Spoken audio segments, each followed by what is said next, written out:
Hi class, so it's me again, your professor, Professor Carlo, and welcome back to Stylistics class. Today I will be discussing a very interesting topic. It's about pedagogical stylistics. This would be interesting, especially to those who are pursuing teaching or careers in the field of education because after this presentation, you would realize how obvious and evident pedagogical stylistics, not only in teaching literature, but also in language classes, philosophy classes, or even science classes, because they're using a stylistic approach to understand a certain text, a certain book, or a certain content in a book. So I hope you like this presentation, and I'm looking forward for your questions and comments. So the overview of this presentation would contain the following. First, we will be defining some terminologies and their relationships with each other. We will identify how are they interrelated and what builds them together. Second, we will also uncover the birth of pedagogical stylistics, the focus of this presentation. Third, we will be discussing proponents in the pedagogical stylistics. Who are the proponents? What are their theories? And what are their contribution in the stylistics in general? Also, the pedagogical value of stylistics in teaching and learning, um, in the education area, and in teachers and students as their role model um, for this discussion. We will be also discussing how you can apply stylistics or how applicable stylistics is in the education, especially in the classroom setting. And last but not the least, we will be discussing or we will situate stylistics in the second language context, especially in teaching language, teaching of literature, or even the acquisition of language. How important is stylistics and how applicable is stylistics in acquiring second or first language? So we will start the discussion by defining the main topic, which are or which is stylistics and pedagogy. So we refer to stylistics as the branch of linguistics that study generally the styles, but beyond that, it's a close and systematic investigation of language use, language choice in a particular text of a particular individual. On the other hand, pedagogy is a general term that which we refer to teaching and learning, um, classroom practices, and that is pedagogy. There are also terminologies that you will be encountering, such as stylistics in pedagogy. Um, so in the first terminology, we combine stylistics and pedagogy. That is treated as something separate. So scholars look at it as something separate. The stylistics is a separate practice, and pedagogy is a separate practice too. Unlike in stylistics in pedagogy, in the phenomenon of teaching and learning or classroom learning, you would see stylistics as a teaching or a teaching approach that teachers are actually employ to discuss literature, to interpret the meaning or the discourse meaning of the literature.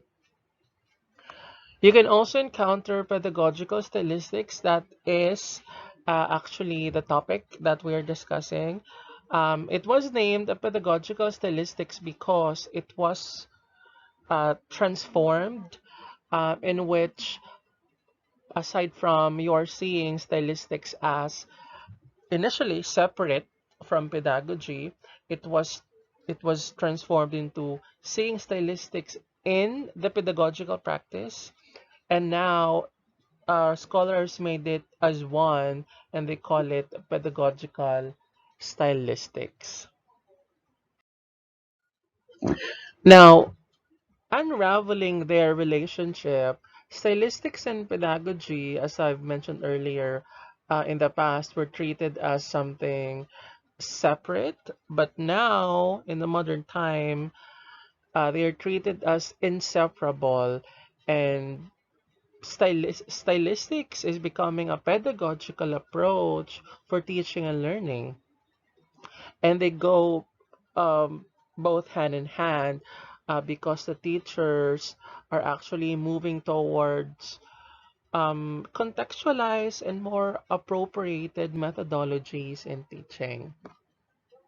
So we define stylistics as the close and systematic and linguistically informed study of language use and language choice.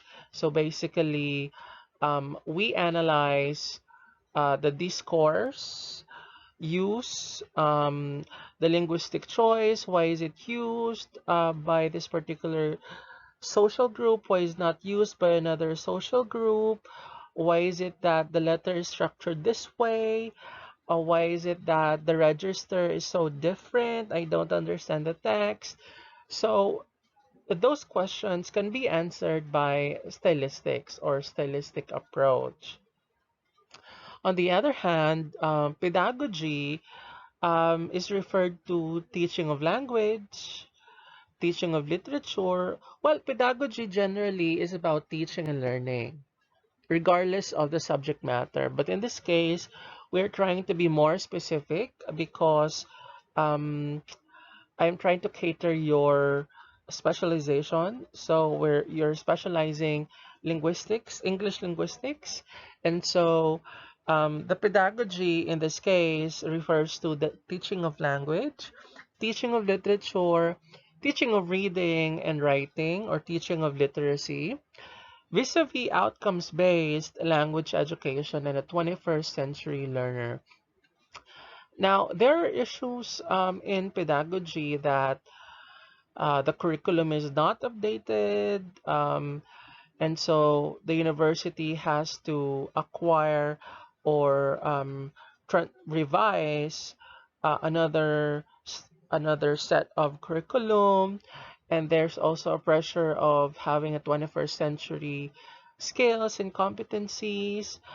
Now, these pressures, these factors that the pedagogy are considering, teachers take note of these. Teachers take note and consider the factors that the demands and the factors of the global the global market. You are required to be communicatively effective. You are required to be, you are expected to be critical thinkers, to be collaborative. Um, And these are the requirements of the global market. Now, the question is how teachers would address that. So the teachers are moving towards a transformational approach in teaching language, teaching literature, and teaching literacy. And they found stylistics as one of the modern and contemporary pedagogical approach that could teach learners how to be critical, how to communicate effectively, and how to collaborate with their peers, or with their classmates. So basically, that is the relationship. Seeing stylistics in class, because stylistics is becoming a pedagogical practice in teaching and learning, and that is the relationship. So we can say that stylistics is becoming a teaching approach to study the language, or to study of language and literature. It is an approach to text analysis and meaning making, and teaching language and language use in multimodal activities and outputs. Because in the modern time, teachers also make use of multimodal presentations and multimodal activities, such as business letters. So teachers require students to analyze or to write business letters such as application letter, resume, and so stylistics would help the teacher and the students to understand what's the structure or the register, the language choice of the context of business letters. On the other hand, newspapers is another modal. It is another mode to teach language, because in newspaper writing, you would be able to acquire journalistic vocabularies. And so if you are teaching journalism class, newspaper as one way to teach language is, I think, would be very effective, because that is the source um, of journalistic language. So there are a lot of actually activities that teachers are using, which stylistics is an approach that they employ. Now, moving forward, we'll now talk about the birth of pedagogical stylistics. Pedagogical stylistics actually grounded on the limitations of literary criticism, because in the past, scholars are focusing on literary theory. They interpret literature in such a way that they tend to generalize it. So they tend to use a top-down approach in which they read the whole text, they read the whole literature, and after that, they interpret it. So that is the traditional way of doing literary criticism or literary analysis. They use top-down approach, they read the whole text, and they interpret whether it is anchored on whatever literary theory, such as feministic theory, um, Marxism theory.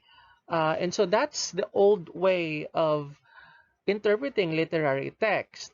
Now, modern scholars would argue that interpretation should not be only driven by literary theory.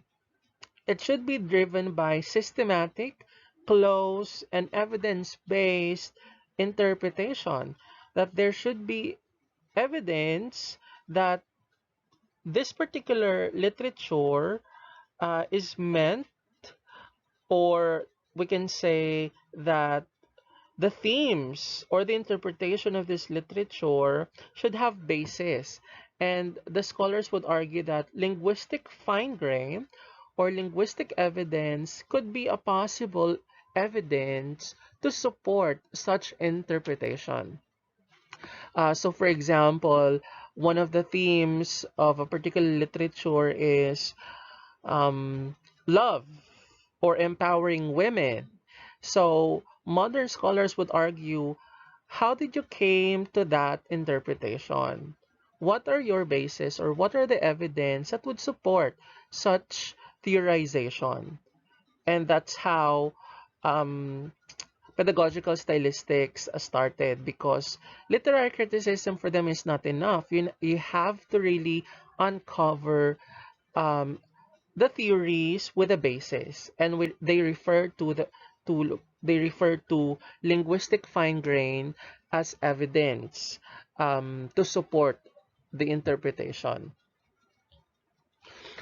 Another is the need for close reading or close examination of the text, because in the traditional practice, what they do again is top-down approach.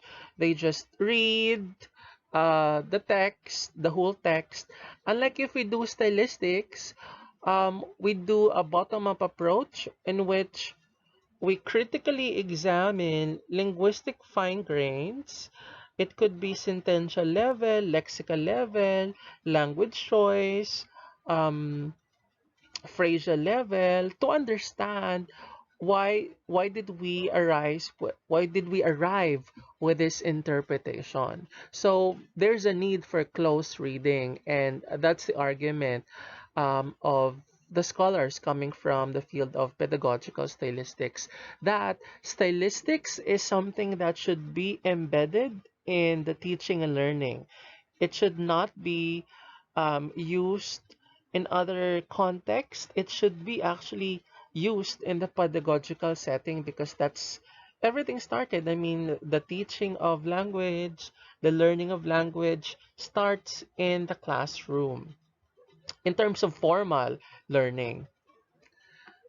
The last one is stylistics as pedagogy in teaching of literature and teaching of English as a second language. A lot of teachers, especially in ESL, they tend to use literature as the medium for teaching language, because the power of literature would help the students to acquire more vocabularies, from creative vocabulary to the ordinary languaging. And so stylistics as pedagogy is really a transformational pedagogical approach that was appreciated in times of teaching language. Now, the proponent of the pedagogical stylistics was initiated by Henry Widdowson. I know that he's very familiar, actually, like like Widdowson, because he has written a lot of articles in plurilingual Englishes, world Englishes, um, linguistic rights, and I honor him as one of the contributor in the pedagogical stylistics field. Now, one of the proponents, or one of the theories that he has initiated, was the difference between literary and non-literary text. To him, the words, um, the linguistic units in literary text are far different from non-literary text. Now, let's compare a poem and an application letter. Now, in poem, it is required for you to really be creative. You have to make use of figurative language. Unlike in the application letter or business correspondence, you have to be direct to the point, you have to be precise, and at the same time, you have to limit your words in, you know, one page, one word document. You have to be direct because it's a letter, it's a business letter, and in the context of business, time is very important. And CEOs or leaders do not really waste time. They have to really get your point in the first paragraph of your letter. Another would be the meter. So in non-literary texts such as business correspondence, you don't really follow a metrical measurement. For as long as you can express yourself, you can communicate whatever is required of you. Unlike in the palm, there are actually instances that you have to really pay attention to uh, the metrics or the measurement per lines, depending on what is the kind of poem that you're writing. So that's basically the difference between literary and non-literary text. Another is the importance of context of the text, because the context of the text is a reflection of the realities in the locale. For example, a short story, Footnote to Youth, written by Jose Garcia Villa.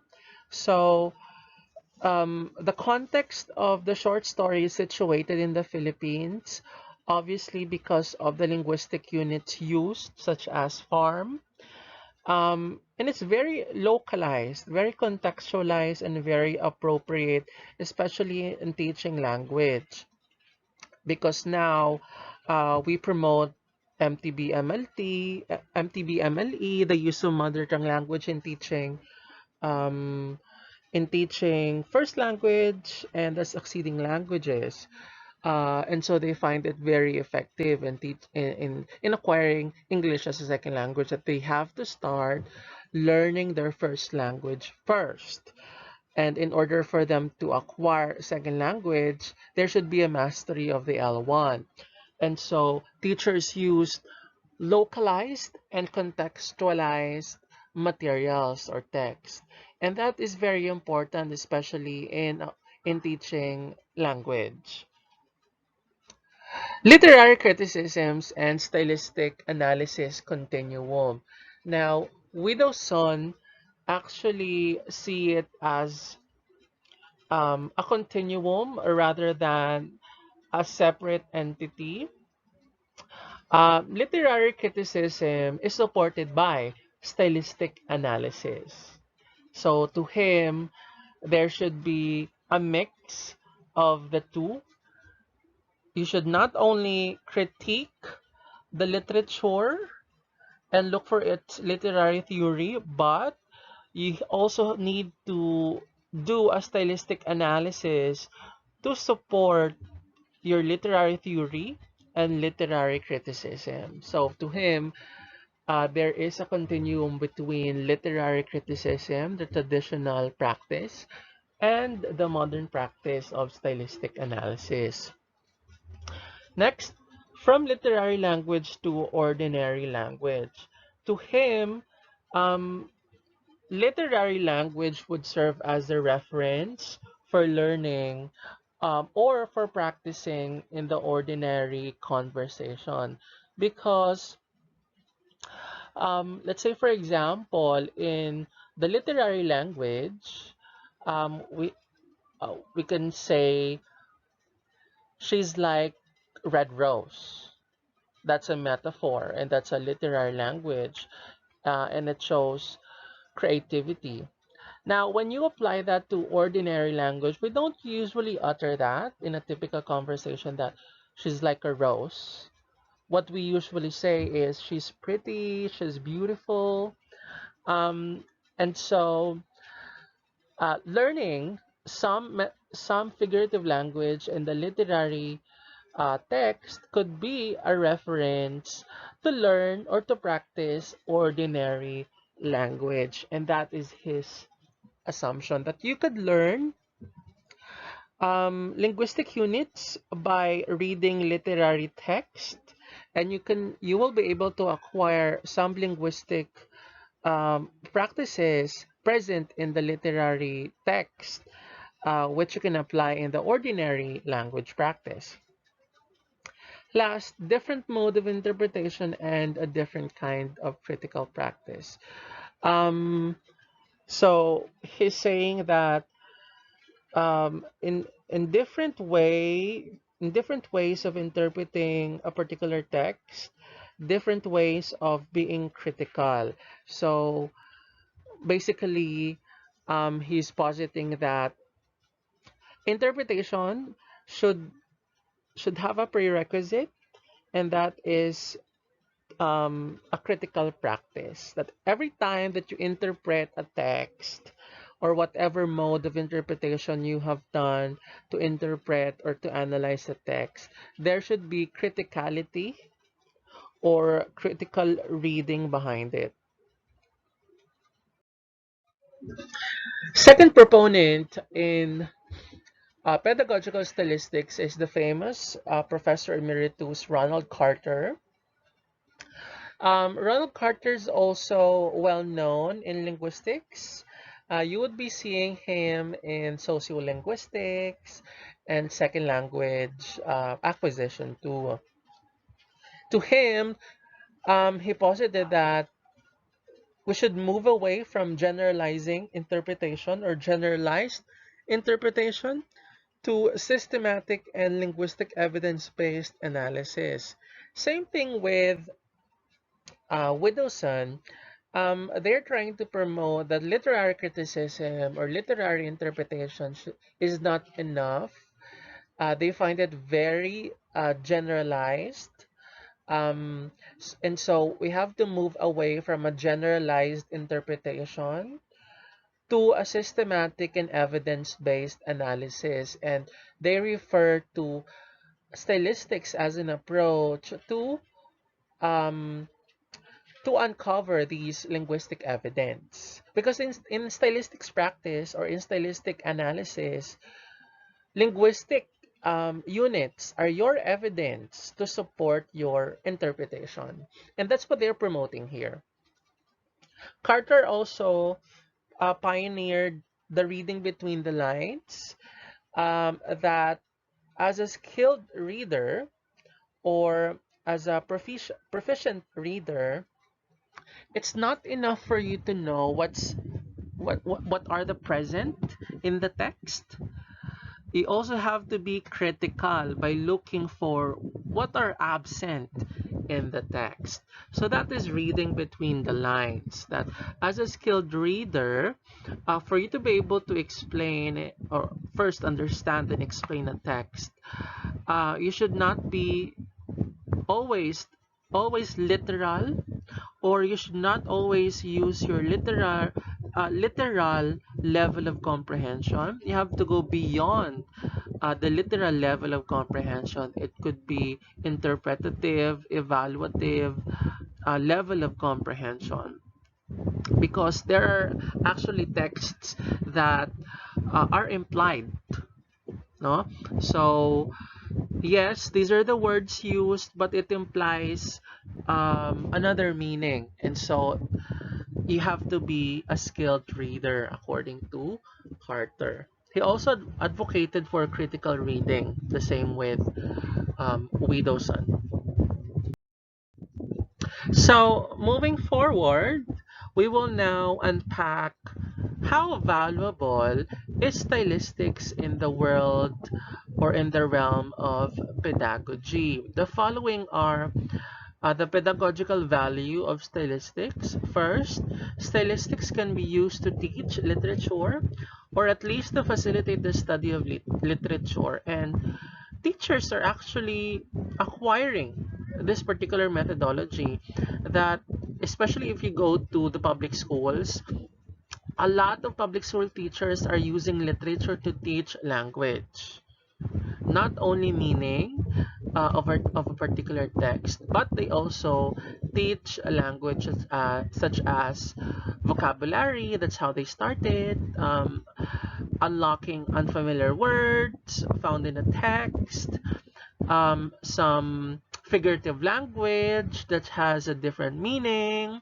So that's how they usually teach literature in public schools, or even in private schools. I observe in my SED class, whenever we talk about literature, they would always ask me, because they are required to do a demo teaching of literature. So they're asked to teach one literary piece and do a demo of it. And so they would always ask me, sir, are we going to focus on literary theory? Because that's how we were used to. And so I always tell them that no, you always need to integrate language in teaching literature. It should not be only interpretation or literary theory, but you have to also unpack what are the linguistic evidence that made up this particular theory.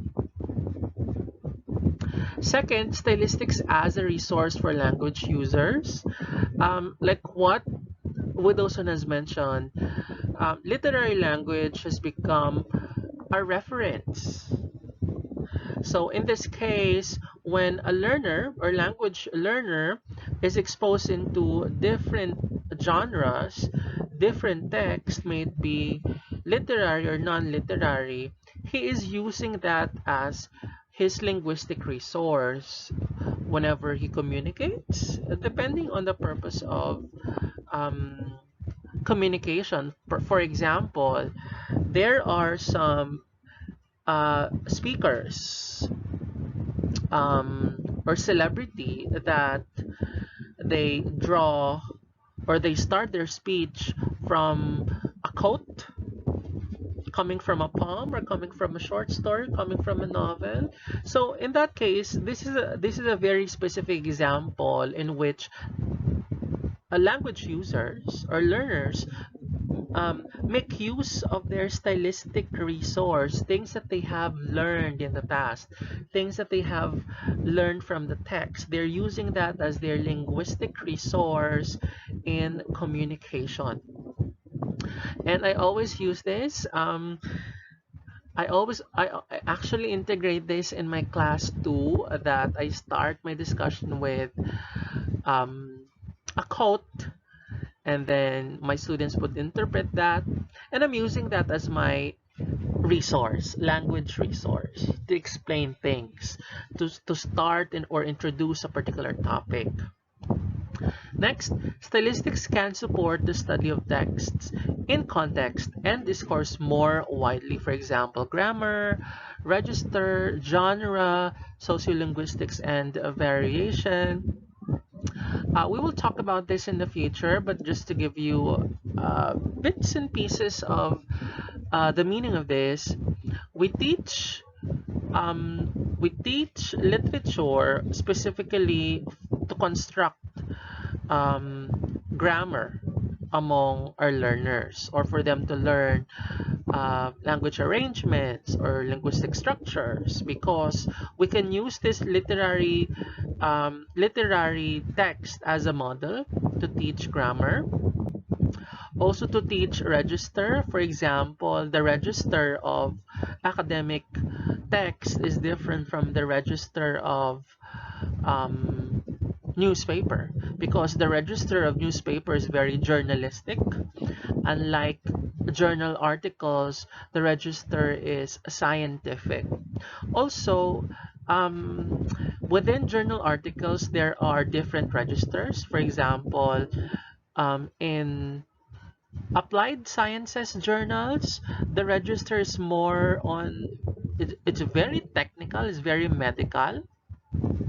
Unlike in the journal of social sciences, um, it's more on, it could be humanities, philosophy, or linguistics. So each text has their own registers. I mean, the meaning, the words used in a particular text has a different register in our brain. It could be a medical register, it could be a journalistic register, it could be a business register, etc.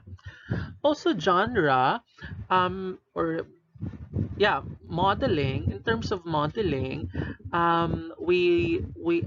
teachers are adopting genre analysis to teach structures of a particular text. For an instance, if you want your students to learn the genre of resume writing, you have to adopt a particular sample and make it as your model. If you'd like to learn if you'd like your students to learn how to write research paper, you have to look for a particular genre, or a particular format, or a particular pattern of writing a research paper. Okay.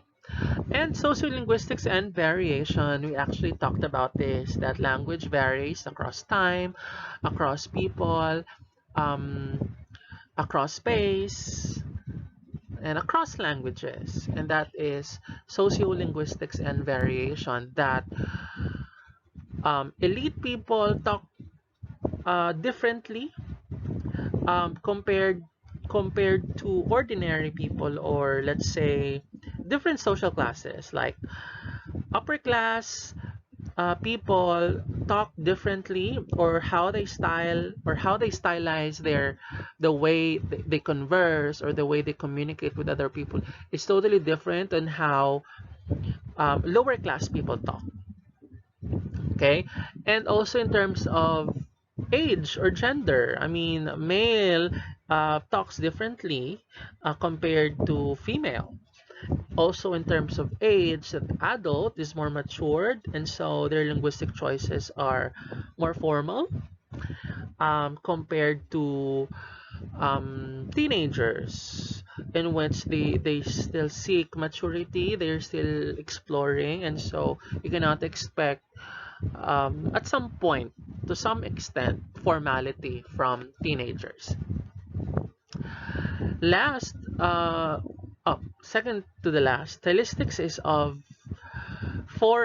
value for foreign language or second language acquisition.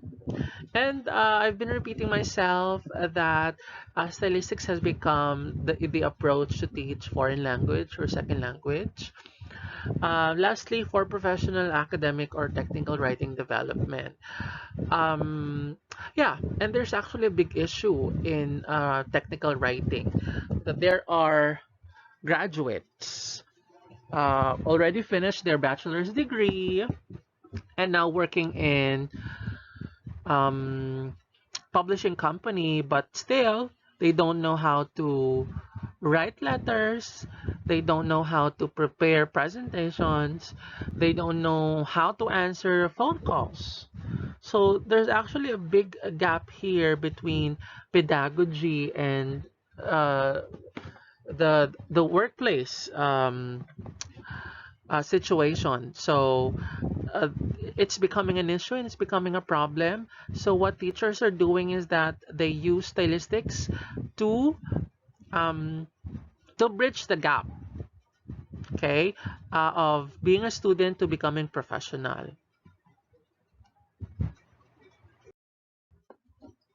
All right. So another phase of pedagogical value of stylistics, we have more. Stylistics can be used to teach linguistics involving bottom-up rather than top-down investigation. And we can also use corpus stylistics in pedagogy because we can create a corpus. We can come up with a list of um, newly formed words. I mean, people change, time is very fast, and so language also change.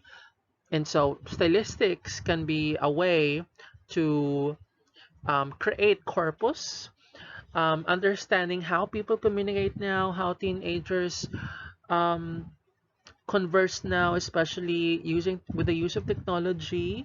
I mean, their talk is totally different in face-to-face versus online. So perhaps we can create corpus stylistics online and face-to-face. Also, stylistics may be used to teach empirical research skills, such as how to establish arguments, how to describe things, how to interpret statistics. And stylistics would help you um, to scaffold your research skills. I mean, how to argue is very difficult in research writing, and that's actually a stance of a researcher to argue. And so stylistics can be an approach to teach effective arguments or effective writing arguments. Multimodal stylistics, we have discussed that. These are the things, these are stylistics that uses different modes such as novels, vloggings, ads, marketings, etc.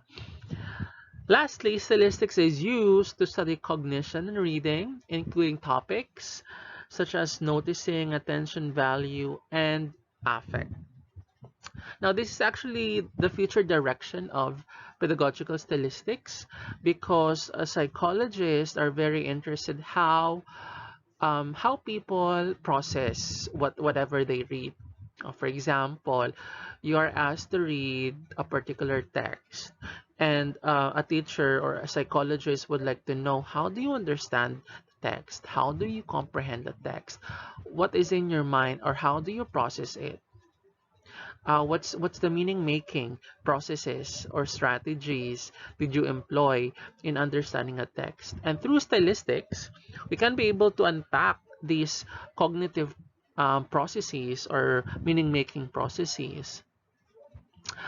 Um, Attention, value, and affect. Yeah. For example, there's an emotional connection in the literature, because the literature suggests for you to be in love, for you to be happy, for you to feel a certain way, and there's affect in it. And so stylistics can um, um, manipulate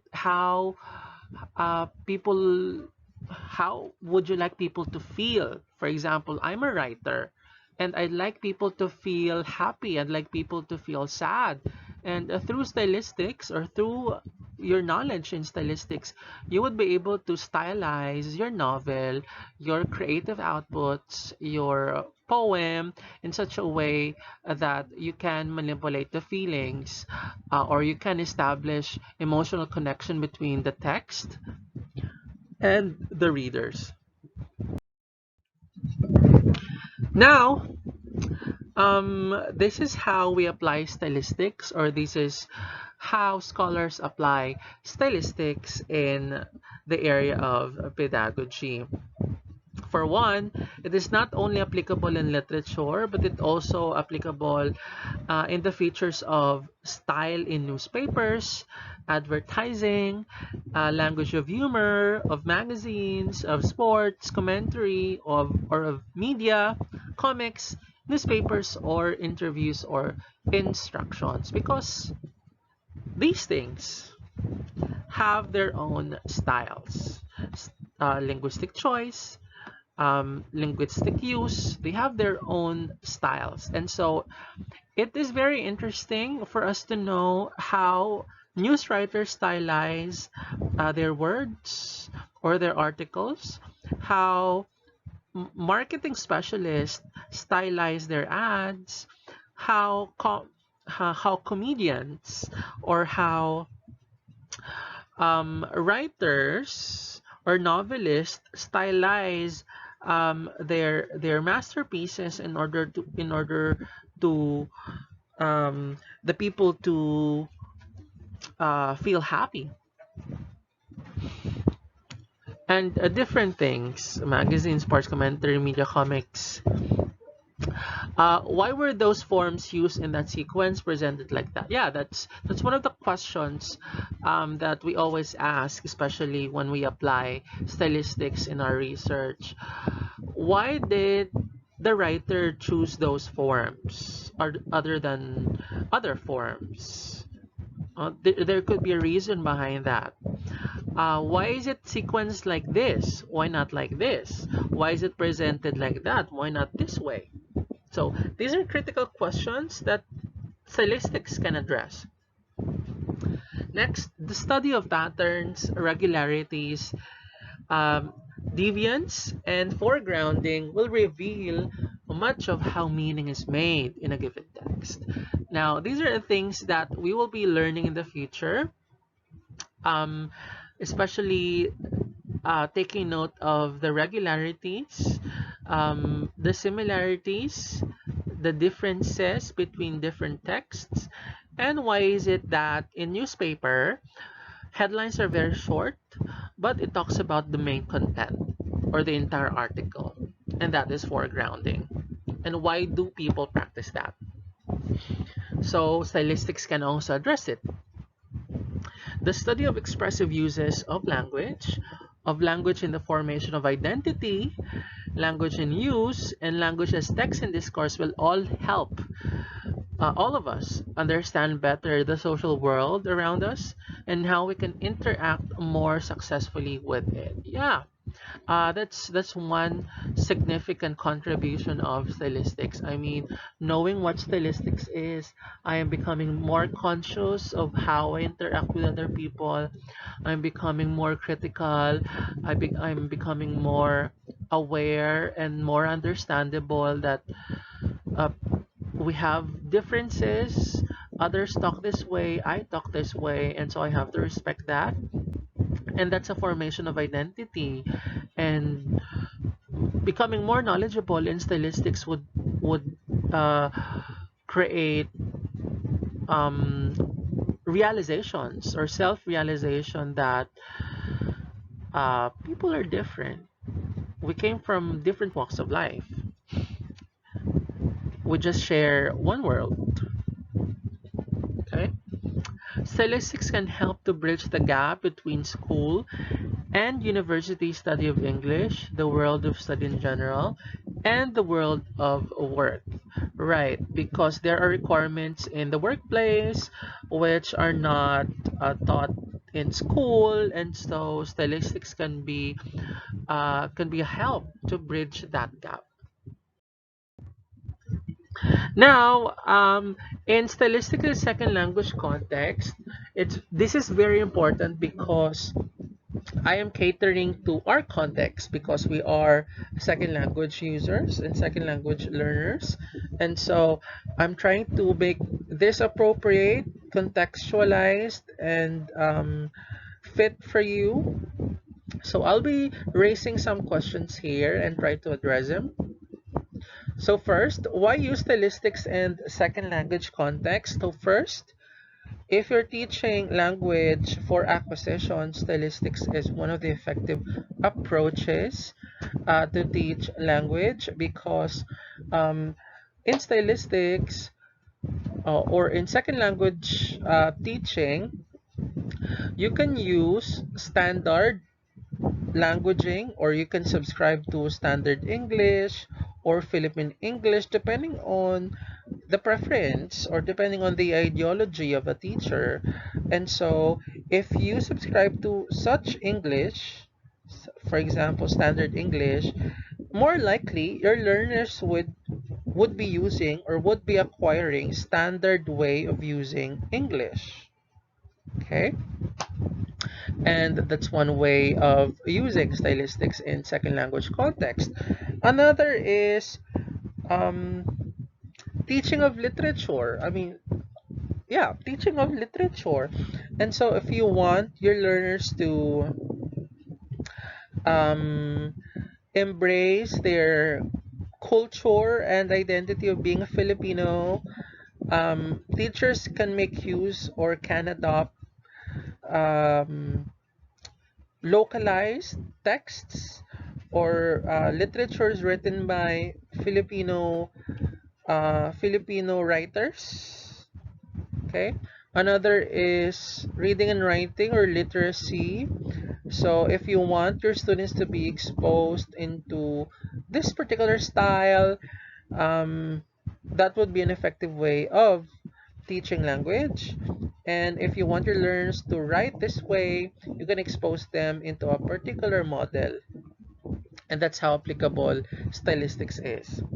Second, do stylistic approaches promote language learning? Of course, yes. We've been talking about this um, in the previous slides. So, if you have questions, please comment below. You can also raise that to me during our consultation. I would appreciate if you have comments, if you have feedback, and if you have questions about the concepts. I thank you again for your time. I hope that you learned something. Uh, Again, thank you. Stay safe and don't forget to like and subscribe. Bye.